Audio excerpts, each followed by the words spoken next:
مولاي صل وسلم دائما أبدا. Alhamdulillah, Allah subhanahu wa ta'ala azza wa jalla shanahu, with his immense mercy and blessing, have given us this beautiful day of the Jumatul Mubarak. In this time we are making salah in the peace. Bombs are not exploding on our bodies and our heads and our children's and bodies not being dismembered. World is not witnessing this genocide without a voice being raised. Today's topic is about politics, economic guidance of Islam in the Quran and Sunnah, and that makes Islam. I recite the words from Surah Al-Anbiya, in which Allah subhanahu wa ta'ala says, verse number 92, truly this is your ummah, is one religion. I am your Lord, therefore worship me alone.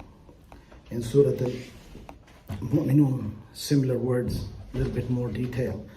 Verse number 52, Allah subhanahu wa ta'ala says, and verily, this your religion of Islam is one religion, and I am your Lord, so keep your duty, fattaqun, consciousness with me. With these words, we know that Islam teaches us something in the eyes and the sight and the sunnah of Nabi alayhi salatu wasalam. As Allah subhanahu wa ta'ala have taught us in the Quran, وَلَقَدْ كَانَ لَكُمْ فِي رَسُولِ اللَّهِ أُسْوَةٌ حَسَنَةٌ. So we know you cannot say things as you're supposed to say, and neither I can say nor you can endure. We have to talk and understand the words of Quran, and the guidance is there, and we all know the pain which we are going through. As Hadith al-Nabi alayhi salatu wasalam is, ummah is like a body. If one part of the body is sick or injured, whole body feel the pain. No beautiful example could be made other than this. And Surah Baqarah, Allah subhanahu wa ta'ala remind, وَمِنَ النَّاسِ مَنْ يَقُولُ آمَنَّا بِاللَّهِ وَبِالْيَوْمِ الْآخِرِ وَمَا هُمْ بِمُؤْمِنِينَ يُخَادِعُونَ اللَّهَ وَالَّذِينَ آمَنُوا وَمَا يَخْدَعُونَ إِلَّا أَنفُسَهُمْ وَمَا يَشْعُرُونَ فِي قُلُوبِهِم مَرَضٌ فَزَادَهُمُ اللَّهُ مَرَضًا وَلَهُمْ عَذَابٌ أَلِيمٌ بِمَا كَانُوا يَكْذِبُونَ وَإِذَا قِيلَ لَهُمْ لَا تُفْسِدُوا فِي الْأَرْضِ قَالُوا إِنَّمَا نَحْنُ مُصْلِحُونَ أَلَا إِنَّهُمْ هُمُ الْمُفْسِدُونَ وَلَكِنْ لَا يَشْعُرُونَ وإذا قيل لهم آمنوا كما آمن الناس قالوا أنؤمن كما آمن السفهاء ألا إنهم هم السفهاء ولكن لا يعلمون وإذا لقوا الذين آمنوا قالوا آمنا وإذا خلوا إلى شياطينهم قالوا إن معكم إنما نحن مستهزئون الله يستهزئ بهم يمدهم في طغيانهم يعمهون أولئك الذين اشتروا الضلالة بالهدى فما ربحت تجارتهم ما كانوا مهتدين. There's a lot to talk about, a lot to discuss. In Surah Qasas, Allah subhanahu wa ta'ala give us a simple example and Quranic verses when Musa alayhi salam with his ummati Muslim of the time, they were made slave by the Pharaoh. Allah subhanahu wa ta'ala promised them, وَنُرِيدُ أَن نُمَنُّ عَلَى الَّذِينَ اسْتَضْعِفُوا فِي الْأَرْضِ وَنَجْعَلَهُمْ أَئِمَّةً وَنَجْعَلَهُمُ الْوَارِثِينَ وَنَمَكِّنَّ لَهُمْ فِي الْأَرْضِ وَنُرِيَ فِرْعَوْنَ وَهَامَانَ وَجُنُودَهُمَا مِنْهُمْ مَا كَانُوا يَحْذَرُونَ. Allah subhanahu wa ta'ala gave promises to the Muslims when they come through the hardship that do not be hopeless. La taqnutu min rahmatullah. And Islam is in a different as it is al-yawma akmaltu lakum deenakum wa atmamtu alaykum ni'mati wa radaytu lakum al-islam deena. So there will be times of good and bad times. So Allah has perfected His deen and taught us how to be with each other. Are we really an ummah? And what we can do as a community. Ummah is a community, and most of us who are here are from the majority Muslim country, so we don't even know how to live like a minority. Our children are born without feeling of belonging to the land, and they feel like they are not part of the land and they are not part of the where their parents came from, but because there are so much going on. And we know, I don't need to just reiterate the whole thing, everybody knows it and everybody understands it. Point is, if you look at the history, we see that the reality is there. Time never remains same. Things never remain same. The world and history and life is dynamic and moving. When Islam, Nabi alayhi salatu wasalam, when Islam came in, there was no America. America today is a superpower. And there was no concept of England could ever be a colonizer of the world, and it was. When the small community of Mecca came with the Islam, there was no thoughts of the people of Mecca or Medina or the world that Islam will be spreading from China all the way to the Morocco and all the edges of the world. So Allah subhanahu wa ta'ala works things in different ways. For us, there are troubled times. as we are feeling all the pain of this, what is going on, and when we're watching the news that people are lying and trying to impose their views. And Allah subhanahu wa ta'ala does a strange way. Those people who are supporter are now against the support of the people they were supporting. They are more vocal about the conflict than Muslim in general.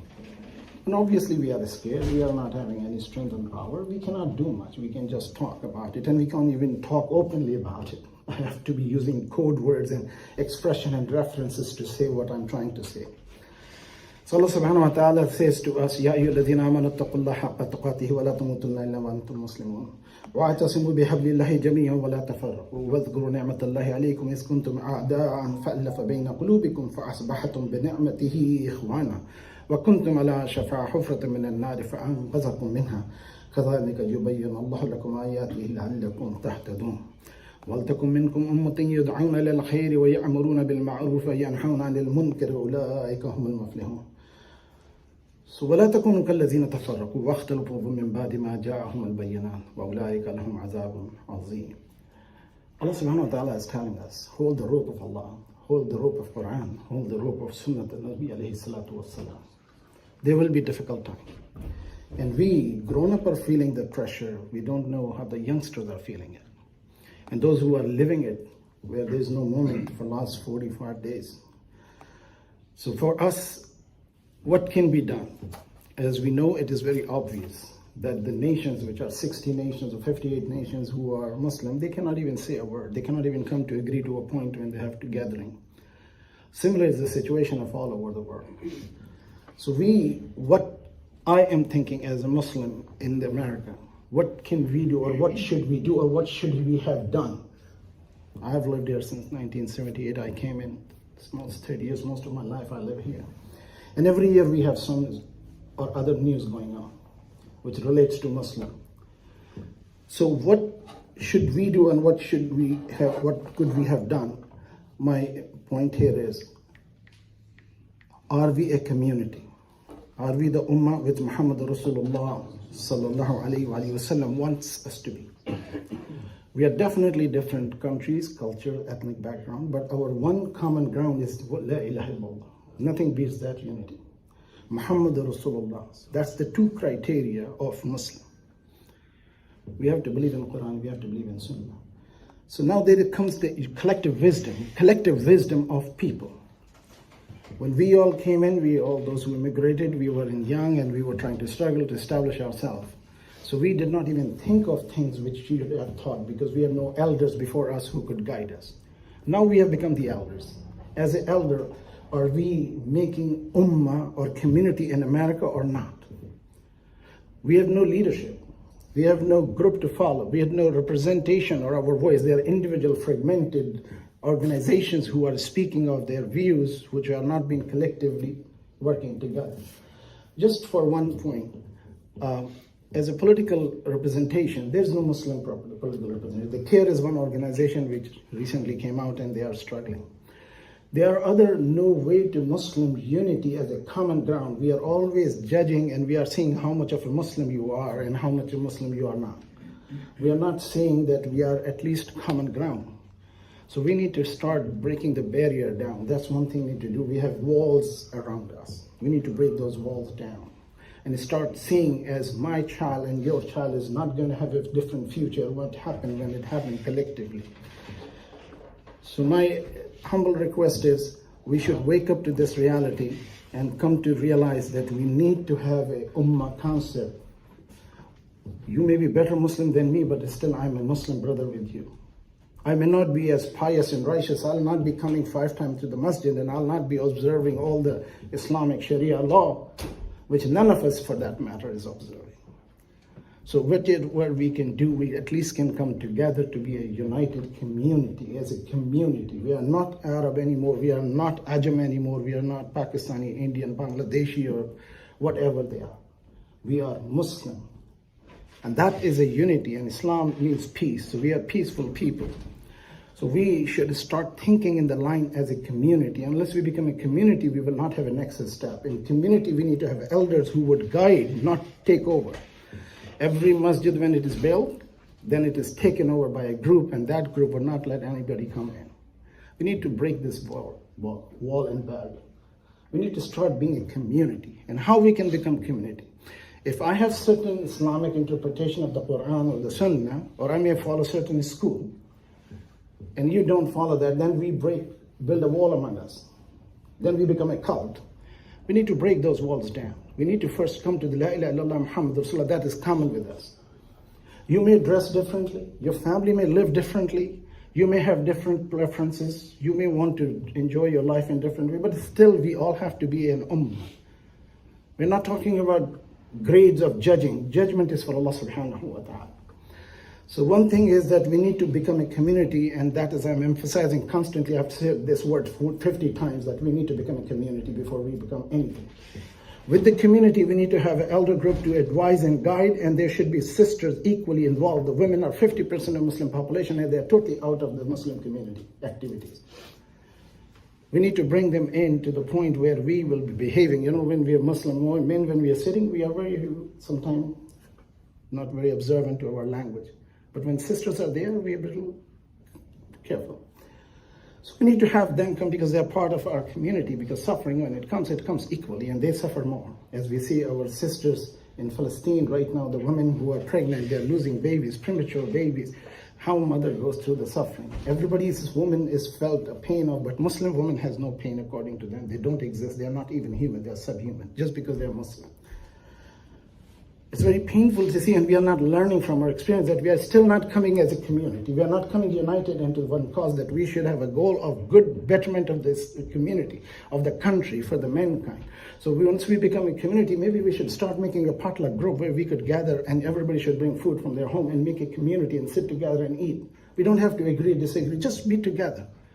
That is going to break the barrier down of the unknown. If I don't know you, you don't know me, you don't understand my language, I don't understand your language. Okay, fine. You can sit with 5 brothers with your language and culture. You can sit with the other group. Whatever makes you happy, just be a community first. And among each ethnic group, we should choose one elder to be representative of that community, and those advisory groups should make a community, the youth, to come forward and lead the Muslim. Sahaba Ikram Ridwanullahi ta'ala alayhim ajma'in, Nabi alayhi salatu wasalam appointed young people to lead the groups. He would always prefer the youngster to lead the group. And the first who accepted Islam were youngsters, not the old people. Old people are on their way. So you cannot change the old people and their mindset, but we need to go beyond that. What's the point I'm coming to is that we need to be involved in our local area. We all should move into a small city and town, not to live in a 60,000 population town. We can move into a small city of 5,000 and 10,000 population. So there would be a representation. We can have a sheriff, we can have a mayor, we can have a councilman, we can have a school board, and all representing Muslim. And that's where we can have an influence in our influence of community, and then we can be part of local and national politics, state politics. We can run for the offices, because none of us is going back, and our children are going to live without representation, will be always suffering. We need to start thinking in the line down the road, 50 years and 10 years and 20 years and 100 years, the Muslim children are going to be living here, and this country is also embracing Islam, and they have not seen the dawah of Islam. And many of us, intermarriages are happening in our children. So those need to be absorbed, and they need to understand what we are and what we are representing. And we cannot promise that my child will be marrying another person's faith, and then that person need to see the best of our child or our faith. And many people have embraced Islam. So we need to have a community to have representation and to have a political involvement. Unless we are involved in the politics today, politics is the one thing which is running the world. When the Secretary's office gave an order to the generals to go and attack certain countries, not the general telling, as in Pakistan, they own the country and other countries own the army. The general decide what to do in America. Politicians decide what to do. And we have a right today to be a part of the politics. When the previous president came in, he would not allow us to be part of the politics. He said he was going to remove all of us, and if he comes again, he's going to put us all in the boat and ship us back. That's what is coming ahead of us if we do not see, because he lost with the largest majority of the vote, which has anybody even won with. And he's been representing more than 50% of the votes for the Republicans. And we can still make ourselves be part of the Republican or Democratic Political Action Committee or PAC, and we can still represent our voice in both groups as other ethnic groups have done. Islam is a representation for us. We don't have to be overtly imposing our faith and belief and interpretation to everybody. We should have at least to say there is one God to worship.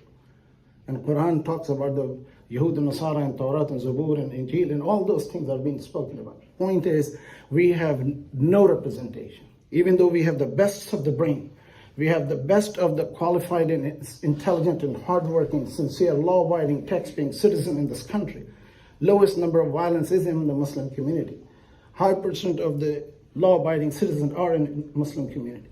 But we are not representing our voice. There is a representation. We need to think in those lines. We need to start change our dimension. We have enough of doctors and engineers and businessmen.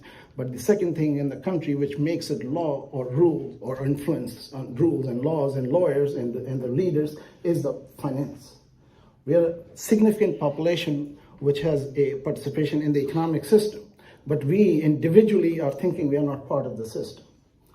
And we have been taught that you have to be poor. Osman ibn Affan radiallahu anhu was the millionaire out of the Ashir Mubashira, except Ali radiallahu anhu. Everybody was a billionaire of that time. When Talha and Zubair radiallahu anhu, when they got killed in the Battle of Siffin, each wife of Zubair got half a kilo of gold in her share after he died. Then how the kids got, how much the other people got in the family. What I'm trying to say is, being rich is not a sin and not being wrong, just to help the community. So we have to start thinking in the line where we can be as a Muslim representing, because those countries have no capacity to do anything. And here we are becoming similar, incapacitated. There are more than 35 million Black African Americans in America. How many are representing in the Congress and Senate? There are only 3 to 6 million Jewish people in the country. And how many representing in the Congress and Senate? How many financing and how many industries are owned by Muslims? And how many industries are owned by other minorities in the country? My point here is that we need to change our dimension. We need to stop getting out of the masjid politics into the national politics. Otherwise, our future children will be not having any direction to move on. And it can be started from one person, one man. Musa alayhi salam, one man, destroyed the civilization of Fir'aun. One man, Muhammad Rasulullah, changed the history of the humanity. One man, Isa alayhi salam, only 33 years life, preached Islam for 3.5 years. Out of that 3.5 years, half of time he was sleeping. 1.5 years. How many people have embraced the faith of Christianity on his name? I'm not judging people for the right or wrong. I'm saying that the difference is made by one person. You don't need the whole community to do it. A person have to be, and leaders are made in our situation. Allah chose the leaders of prophethood, but Muslim, every one of us is valuable in the eyes of Allah subhanahu wa ta'ala. We just have to do the good for the world. And this is where we see that how when Musa alayhi salam was going with Khizr alayhi salam and the community was rude to them, they did not offer them help. And what did he do? There was a wall was falling down and he rebuilt the wall. And Musa, being the messenger of Allah, Kalimullah, Rasulullah, did not understand the wisdom. And he says, why did you help those who didn't help you? What did he say? He said, there's a khazan, the kanz, treasure under the wall of the 2 young orphan children. And if this wall had fallen, they would have taken the treasure from these kids and would have been abusive. And Allah subhanahu wa ta'ala will time come when these kids grow up, will give them the opening of the treasure and they will have it. So when we do good, we just don't do good for now, we do good for future. And this is what we need to know. And our every action, what we do is not just going to be for the world, we will have the ajr in the akhirah. And Nabi alayhi salatu wasalam hadith is 1 hour of a righteous political work is better than 60 years of worship. Just 1 hour. So we need to get involved in that so that we can have our voice represented in the place, in the doors, in the halls where it could be. And we know that there are 2 sisters who are only right now representing Muslim Ummah.